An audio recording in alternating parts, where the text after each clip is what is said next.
있는 거예요. 문제 해결되고 나면 그때부터는 믿음이 시들해져. 한동안 열심히 다니다가 문제가 해결되고 등 따시고 배부르면 그 다음에는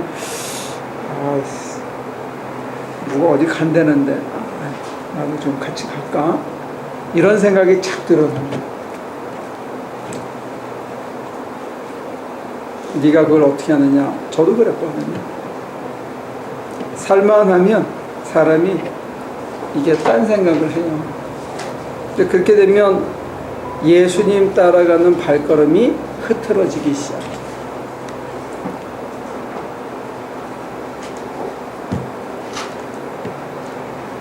그래서 저는 조용기 목사님의 문제 해결의 하나님을 별로 안 좋아하는 거예요. 질문.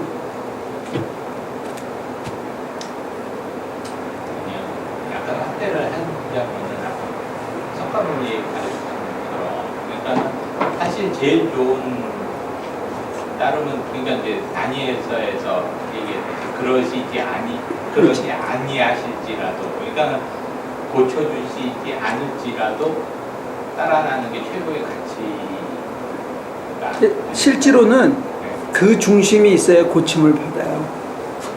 죽으면 죽으리라. 많은 사람의 고백이 그래요. 그냥 다 던지어야 그러고 나서 툭툭 털고 일어나는 걸 경험해요.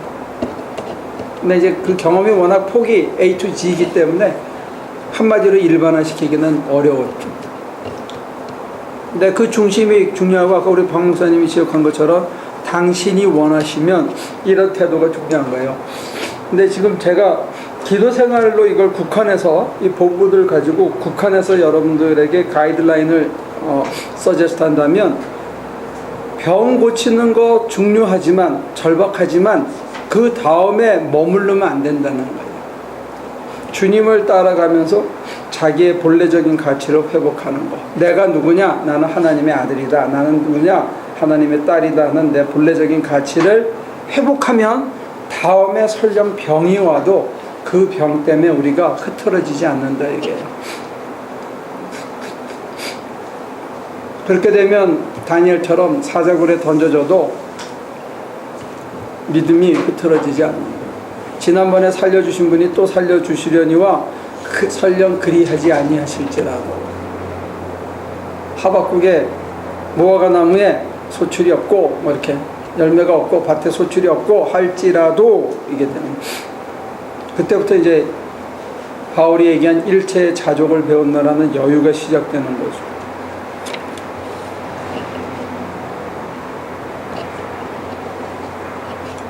그러니까 뭐 지금 당장 죽겠는데 이것까지 생각하고 나면 또 이게 하나님 나를 이번에 문제만 해결해 주시면요 제가 이렇게 하겠습니다 하고 이상한 말도 안 되는 서원을 하거든요. 근데 그런 서원은 절대 하면 안 돼요. 하지 말고 그냥 우리의 중심을 깨끗하게 하는 게 더 중요하대요.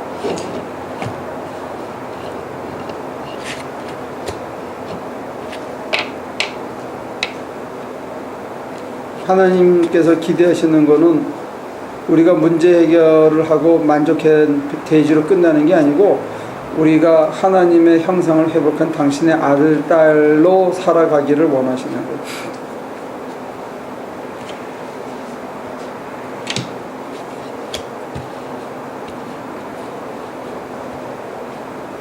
제가 조금 너무 늙어버렸나? 뛰어버렸나요? 매달리는 거 굉장히 중요해요. 바디메오처럼 소리 지르고 주님 살려주세요. 주님이 원하시면 주님께 모든 걸 맡기고 하는 거 굉장히 중요해요. 저는 절대로 이걸 약화시키지 않아요. 우리가 사실은 기댈 때가 딱 한 군데밖에 없어요. 주님밖에. 그런 면에서 굉장히 중요하고 절대적으로 중요한데 거기서 머물면 안 된다는 거예요. 멈추면 안 된다는 거예요. 우리가 타이틀을 따면 멈추기 쉬워요. 그러면 안 돼요. 타이틀에 걸맞는 인간으로 변해야 돼요. 다음 제너레이션을 위해서.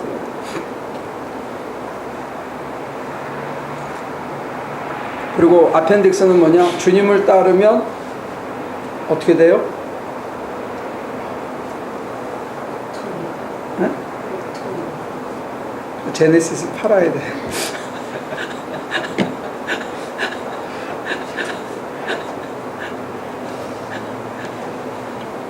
집 두 개면 팔아야 돼. 얼마 안 되고 저를 주셔야지. 하면 돈이 되잖아요. 주님을 따르면 주님이 전대도 없었거나 주님이 제자들하고 가다가 때로 줄이시기도 했거든. 누구네 집에 밥 먹으러 그래서 갔는데 발 씻을 물도 안 주고 문전박대 비슷하게 밥은 먹었지만 발 씻을 물도 안 주면서 이게 어떤 인간인가 하고 이렇게 꼬꾸랑하게 쳐다보는 그런 수모도 당하셨거든. 그리고 사람 고쳐놓고는 다른 애들은 떡 먹고 자는데 당신은 산에 올라가서 또 이렇게 혼자 기도하셨거든. 그 주님을 따르는 거라는 건 그런 거예요. 세 단계를 지금 나눠서 얘기했어요. 그러니까 나를 찾는 길이라는 것, 주님을 따르는 길이라는 것, 그 길에는 현실적으로는 주보롯도 없고 먹을 것도 때로는 떨어지고 때로는 고독하게 하나님과 더불어 기도만 해야 되고 별을 보면서 때로는 사람들이 의심하고 때로는 모멸을 하기도 하고 때로는 사람들과 맞서서 싸우기도 해야 되는 그런 자리로 내던져지는데 왜 우리는 주님 가신 길을 따라가야 하는가?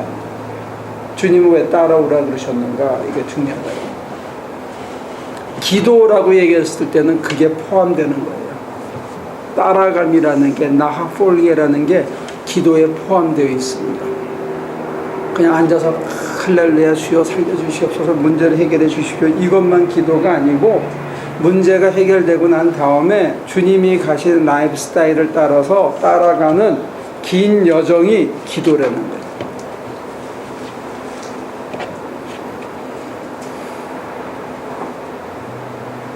거기서 여기까지 걸으려면 꽤 멀겠죠? 응?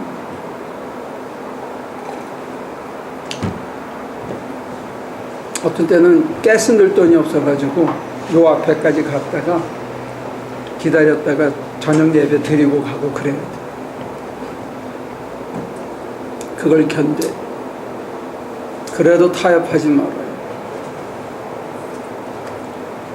타협하면 조금만 비굴하게 살면 에어컨이 빵빵 나오는 차를 타고 착착착착 좋은 차를 타고 다닐 수 있는데 조금 덜 비겁하게 살라 그러면 몸이 고통스럽고 수모와 이런 것들이 따라올 수도 있다. 근데 예수님은 왜 우리에게 그런 걸 원하실까? 사랑한다면서. 이건 비밀이에요, 비밀. 근데 그 과정을 지나면 그렇구나.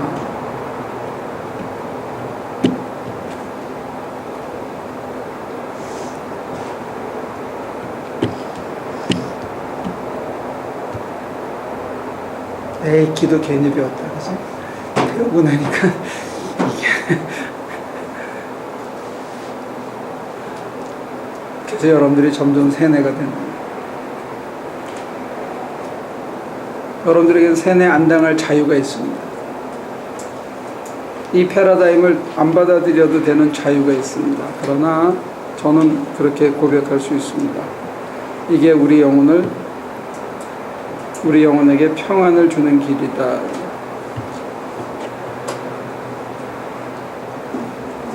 이것도 해보고 저것도 해보고 별짓을 다 해도 그래도 이 길이 최고더라.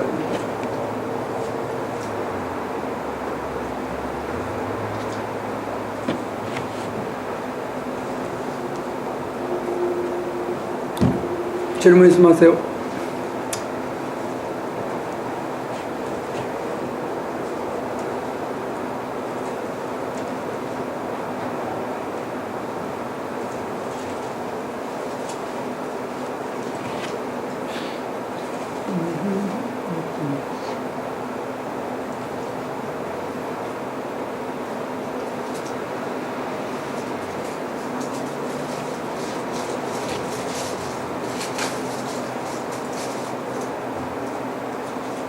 자, 그러면 여러분들 질문이 없으니까 다시 얘기할게요. 진도 나갑니다. 계속 걸어가는 그 길, 수모를 당하는 길, 어떤 때는 가스비가 없어서 파킹장에 세워놓고 예배드리를 듣기 위해서 기다렸다가 예배드리고 겨우 집에 가는 그런 거를 하면서 타협하지 않고 견디면 그게 왜 기도냐? 왜 기도라고 그러겠어요? 몸물하는 기도. 그 다음에 두 번째, 그걸 왜 기도라고 그러겠어요? 더한 게 올 때 또 견디는 그거보다 더한 걸 견디게 하면 예방주사라고. 근데 다른 분들은 어떻게 생각하세요? 왜 그걸 기도라고 제가 말씀드렸겠냐요?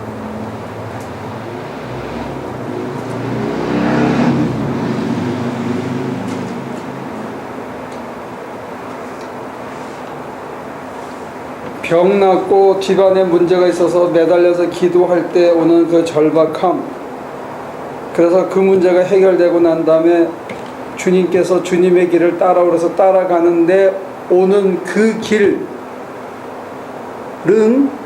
사실은 내가 절박해서 눈 낮게 다시 보여주게 해주세요 하고 할 때보다 더 절박해.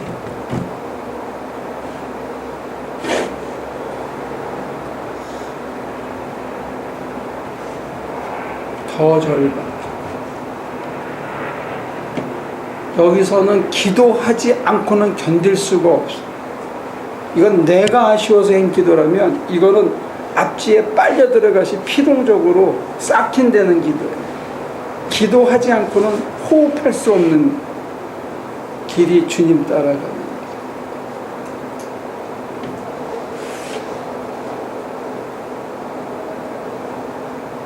그래서 내가 기도한다는 의식이 없이 기도해야지 이게 아니고 그냥 주여 하고 내 온몸이 그 주님을 싹히는 거예요. 빨아들이는 거예요.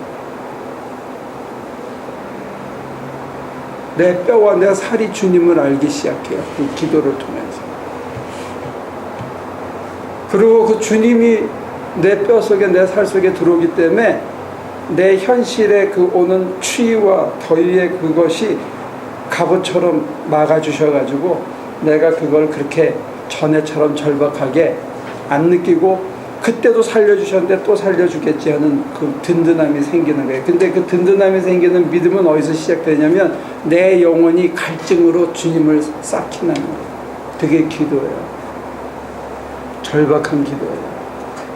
머리로 가슴으로 드리는 기도가 아니고 머리카락 하나하나가 세포 하나하나가 뼈마디 하나하나가 주님을 빨아당기는 기도를 할 수밖에 없어요.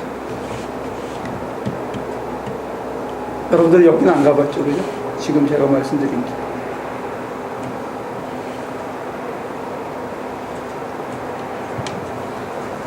주님 따르는 길에서 드리는 기도는 그런 기도예요. 그래서 타협하지 않으면 그런 기도에 들어가게 돼요. 타협하면 그런 기도에 안 들어가도 돼요. 들어갈 수도 없고. 그래서 저는 여러분들에게 그 길을 초대하는 거예요. 거기는 또 다른 맛이 있더래, 그 세상에는. 내 뼈가 내 살이 막 주님을 이렇게 앞치처럼 막. 그래서 제가 전에 비유를 한번 얘기 드렸는데 기억하는지 모르겠네요. 데스밸리에 갔는데 한여름에 갑자기 비가 왔어요. 진짜 천지개벽할 일이죠, 거기는. 근데 물이 이렇게 비가 떨어지는데 마치 먼지가 위에 올라와서 그 물을 쫙 빨아들이듯이 땅이 젖지를 않아. 비가 오는데, 소나기가 오는데. 야, 대단하다. 우리 영혼이 아빌라이 테라사의 편대로 한다면 갈라졌던 사막이 그 주님의 생수를 맞으면서 내가 그 이미지를 본 거예요. 내 영혼이 그렇게 갈증을 느끼는 거예요. 그때 우리한테 오는 감성적인 표현은 뭐냐면, 감각은 뭐냐면 행복이라는 단어예요. 얼마나 역설이에요, 그죠? 내 영혼이 지금 내 상황은 말할 수 없어. 그런데 내 영혼이 갈증으로 타서 그 생수를 탁 공중에서 마치 물을 낚아채듯이 먼지가 빨아들이면서 땅에 물이 안 보여. 내 영혼에 쫙 퍼졌어. 그때 내 가슴에서 처음으로 행복이라는 감각이 생겨요. 아, 행복하다. 이게 주님 가신 길 따라가는 자에게 오는 주님의 은총이에요. 그 감각은 이 세상의 어떤 것하고도 비교할 수 없는 행복이에요. 그래서 이 길을 가는 거예요. 다른 것에 타협하지 않고, 다른 것에 한눈 팔지 않고, 내가 앞서지 않고, 내가 쫓아다니면서 주님 광고 안 하고 그저 주님 따라가는 거예요. 이거는 주님만이 주실 수 있기 때문에.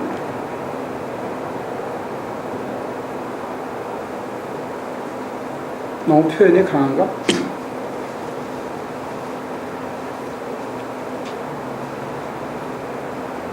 해보고 싶지 않아요?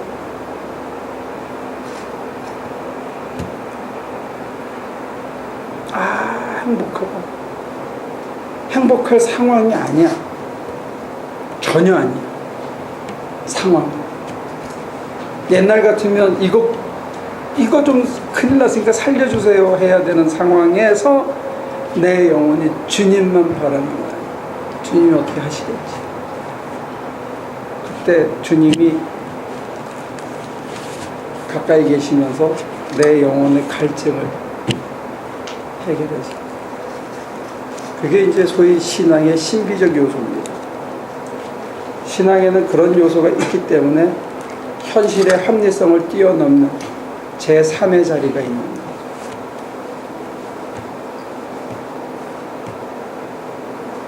제가 느끼는 건 뭐냐? 예수를 믿으면 교인들이 그 맛도 보고 살아야 된다는 거예요. 살아서. 이게 왜 독점되어야 되냐, 이게 왜 가려진 비밀이어야 되냐, 이거죠. 여러분들도 이걸 누리셔야 된다고. 그렇죠? 남들이 보면 죽겠네 그러는데 나는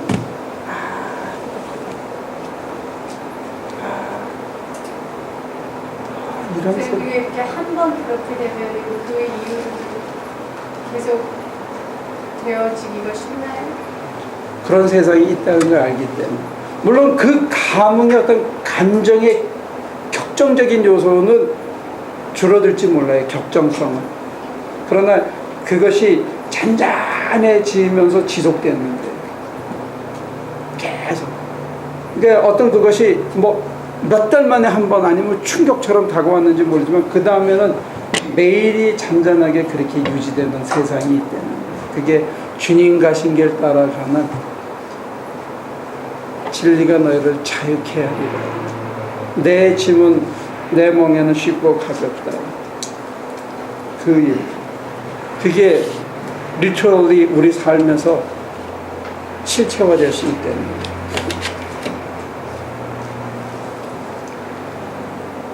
이게 하늘의 보화입니다. 난 여러분들이 이걸 가졌으면 좋겠어요.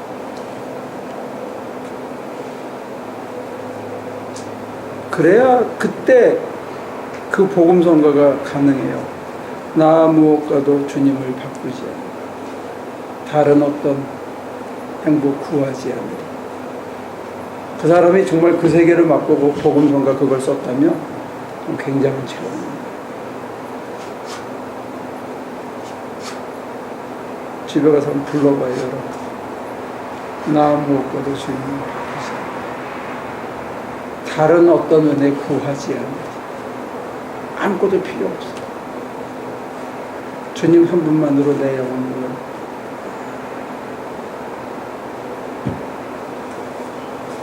밥을 먹을 때 어떤 사람들은 맛으로 먹고 어떤 사람은 모양으로 먹고 어떤 사람은 즐기지만 밥을 먹으면 어떤 포만감이 있잖아요. 그죠? 포만감. 잘 먹은 것 같아. 근데 그게 조금만 지나치면 이게 버겁거든. 근데 그런 것하고 전혀 다른 포만감이 아닌데 내 영혼이 만족을 느끼고.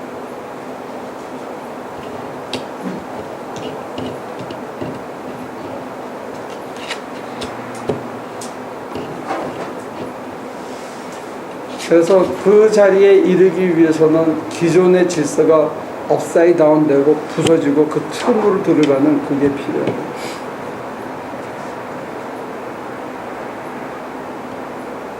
그 정도라면 제네시스 팔만하지 않겠어?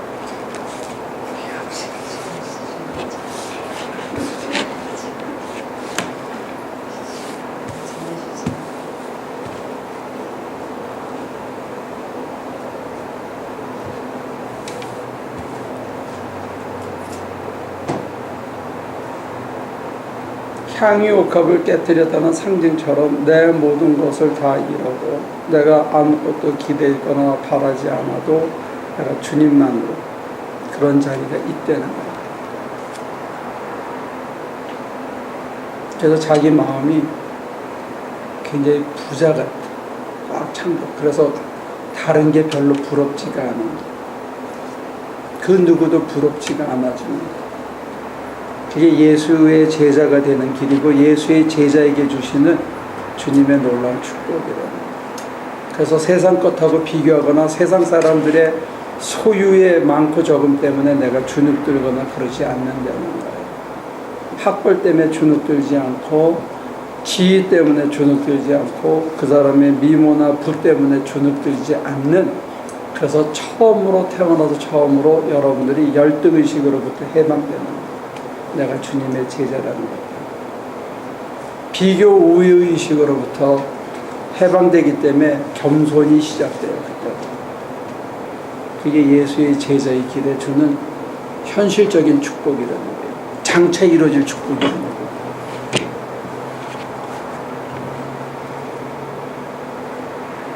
그 부분 한 번 더 설명해 드릴까요?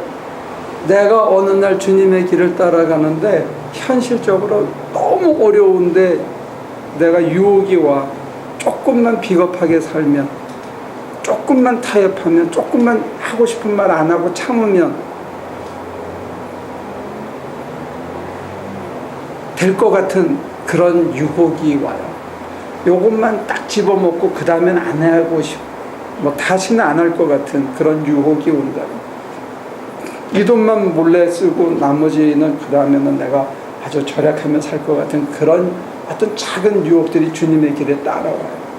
그때 그걸 주님의 도우심으로 내려놓고 그 유혹 앞에서 주님이 나를 도와주시기를 절망하면서, 야, 내가 왜 이것밖에 안 되지? 정말로 내 손으로는 더 이상 견디기 힘든, 그래서 아무것도 못하고 주저앉아 있는 그 순간에 내 영혼이 주님으로만, 그냥 주님만이 나를 살려주실 수 있는 그런 자리에 들어가게 된다. 그래서 현상과 현실과 내면의 세계와 영적 세계가 이게 이렇게 어크로스 돼 있어요. 서로 겹쳐져 있는데 바로 그 모멘텀에서, 그 자리에서 내 영혼이 주님만 갈망하는 거예요. 그때 주님이 물밀듯이 내게 찾아와요. 어떤 사람에게는 성격 따로 그런지 몰라도 폭풍처럼 찾아와, 어떤 사람에게는 속에서 어떻게 작은 물이 천천히 차. 그러면서 주님에게 흠뻑 취하는 거야. 그러면서 좋다. 세상이 이렇게 좋은 거구나. 처음으로. 그러면서 이제 인식의 전환이 오는 거죠. 부러운 게 없어져. 그래서 예수님 따라가는 거예요. 안 그러면 어떻게 따라요? 우리 전태호 집사님 맨날 그렇게까지 개고생을 하면서 꼭 그렇게까지 해야 되고 그 길밖에 없나요? 그 길을 가는 이유 중에 하나는 내게는 너희가 모르는 양식이 있다. 이것 때문에 우리가 그만큼 이기적인 거예요. 그런 거 없으면 못 가요. 약해서. 그 다음에 한참 지난 다음에 사막으로 끌고 가도 또 가는 그런 게 있지만 그건 나중에 생각하고 지금 아니야.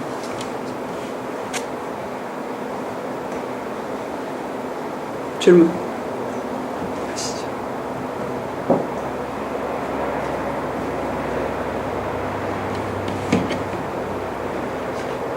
이 달콤한 말에도 안 넘어가면 여러분들은 마음이 다친 거지, 그지? 그런 세상이 있을 것 같지 않아요? 그런 세상에 여러분들은 가보고 싶지 않습니다.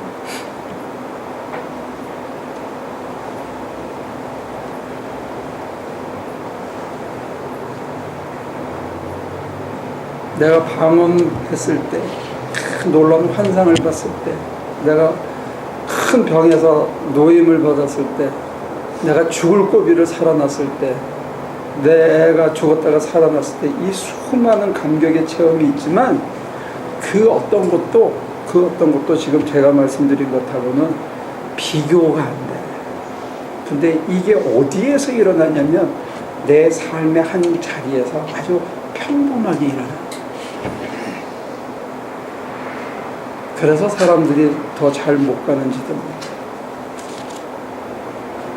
눈을 뜬 게 얼마나 감격스러워요. 눈이 멀었다가, 그지? 근데 주님을 따라가면서 밥도 못 먹고 어디서는 정말 추위에 달달달 떨면서 그냥 뼛속으로 이 살 송곳 같은 바람이 들어서 너무 시렵고 어떤 때는 잠을 못 자고 막 쌀파지게 일을 하고 그걸 따라다닌 그 와중에 어느 날 물밀듯이 찾아와요. 근데 그 물밀듯이 찾아오기 전에 자기의 가장 친한 친구들이, 나보다 믿음 좋던 친구들이 슬슬 떨어져 나가는 게 보여. 근데 나는 그냥 주님의 뒷자락만 보고 따라가는 거야.